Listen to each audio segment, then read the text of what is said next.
Assalamualaikum warahmatullahi wabarakatuh. Pada kesempatan kali ini kita akan melanjutkan dalam membuat layanan di toko online yang akan kita bangun.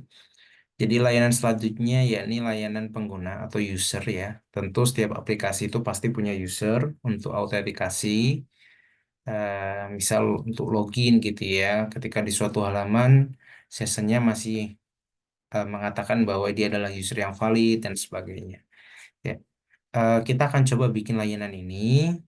Layanan ini akan menggunakan Python dan Flash sebagai frameworknya untuk membangun backend-nya. Dan kita akan eh, mapping untuk layanan ini di port 5002 gitu, agar tidak bentrok dengan layanan lainnya.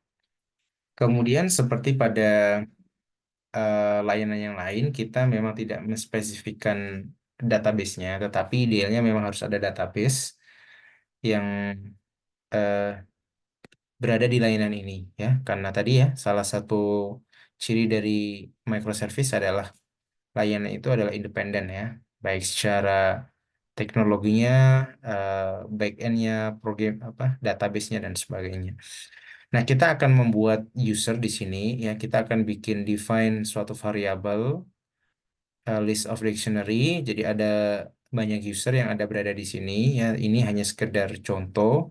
Usernya itu pun mempunyai eh, atribut yang sedikit ya, hanya ID, user, nama ya, username ya, dan emailnya saja ya. Em, jadi artinya bahwa dalam satu aplikasi itu ada layanan ini nih. Ya, entah nanti akan dipakai atau enggak. Ya, nanti kita akan sambil lihat ya ke depannya. Tapi yang pasti kita nyediain dulu layanan ini. Layanan ini eh, kita bisa menampilkan semua user gitu ya, atau spesifik user gitu ya. Kita akan coba membuat endpoint ya, mungkin saat ini kita bikin all users terlebih dahulu ya. Jadi tujuannya sebagai eh, ini ya, eh, layanan yang memberikan akses kepada ini ya, kepada semua data user. Nah, kita akan masuk di ini ya, di VS Code yang kemarin sudah kita bikin produk app-nya ya. Kita akan bikin folder yang namanya adalah user app ya, di mana dalam user app ini kita akan mempunyai aplikasi sederhana berbasis Python ya. Kita akan menggunakan Flash sebagai web frameworknya. Jadi kita coba bikin file di sini, misal namanya adalah eh, bebas ya, app.py gitu misal ya. Kemudian sama seperti sebelumnya kita panggil terlebih dahulu Flash ya, pastikan teman-teman sudah install Flash terlebih dahulu sebagai framework untuk pengembangan aplikasi. Jadi kita bisa tulis from Flash import Flash. Kemudian kita juga akan menggunakan fungsi namanya JSONify, yaitu digunakan untuk mengembalikan data dalam bentuk JSON. Nah, selanjutnya kita akan membuat objek dari Flash ya.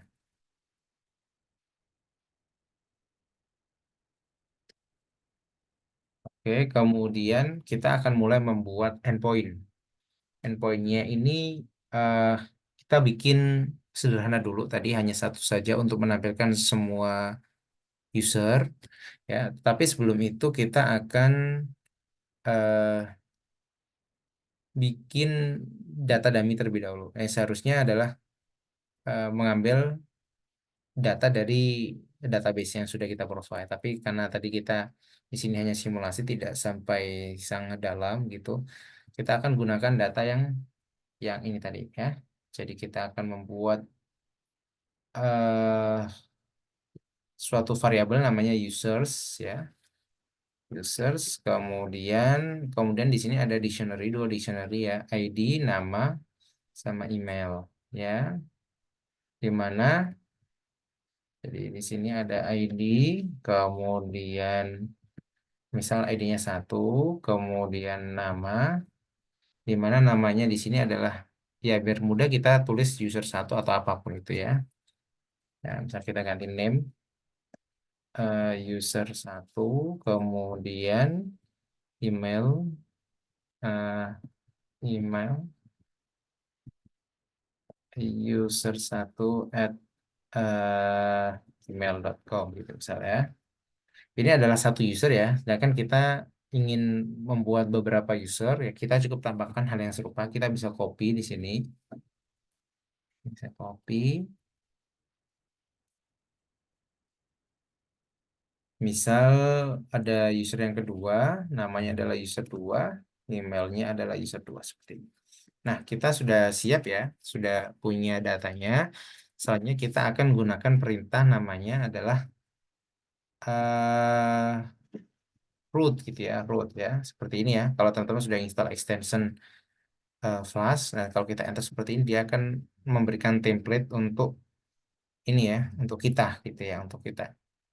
Nah, jadi misal kita eh, ingin spesifikkan langsung endpointnya, misal kita spesifikkan users gitu ya, kemudian kita akan bikin fungsinya.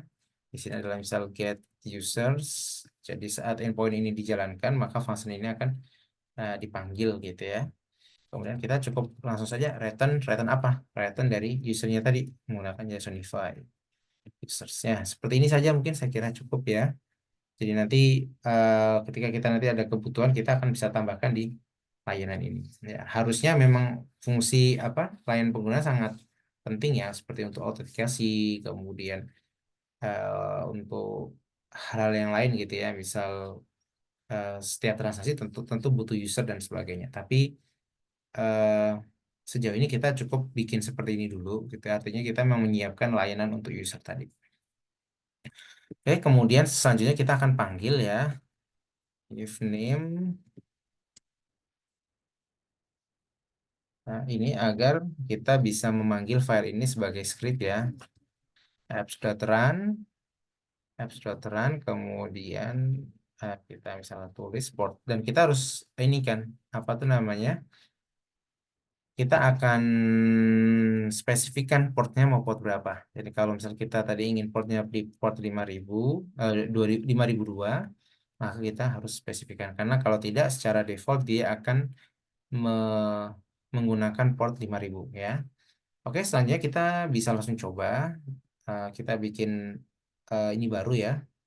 Di sini kita bisa tambah baru ya. Di sini tambah baru ya. Eh, tambah terminal baru.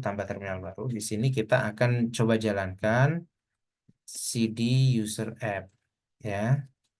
cd user app. Di sini kita akan jalankan Python app.py seperti ini. Oke, kita jalankan di 5002 di sini ya. Tetapi kita nggak ingin menampilkan di web ya. Kita hanya ingin eh, memberikan responnya dalam bentuk JSON. Oke, kemudian kita akan coba di sini. Kita akan coba localhost ya. Kita ini yang tadi, sisa yang sebelumnya. Kita akan jalankan di port 2002, 5002. Kemudian kita akan gunakan users ya. Saat kita jalankan seperti ini, ya dia sudah bisa menampilkan semua user dalam bentuk JSON. Oke ya. Kita juga bisa coba gunakan misal seperti ini ya, Postman ya, Postman kita bisa bikin yang baru, itu kita coba akses di localhost 5002/users ya. Saat ini kita jalankan, maka dia akan menampilkan semua lokal, oh salah ini ya, localhost port 5002. eh dia akan menampilkan semua akses user ya, data user. Nanti kita bisa tambahkan misal endpoint untuk mengakses suatu user misal berdasarkan loginnya atau apa gitu. Tapi sementara ini kita cukupkan terlebih dahulu. Jadi kita sudah bikin dua layanan. Layanan pertama adalah layanan produk, yang kedua adalah layanan pengguna. Oke, terima kasih semuanya. Kita lanjut di video selanjutnya. Saya akhiri. Assalamualaikum warahmatullahi wabarakatuh.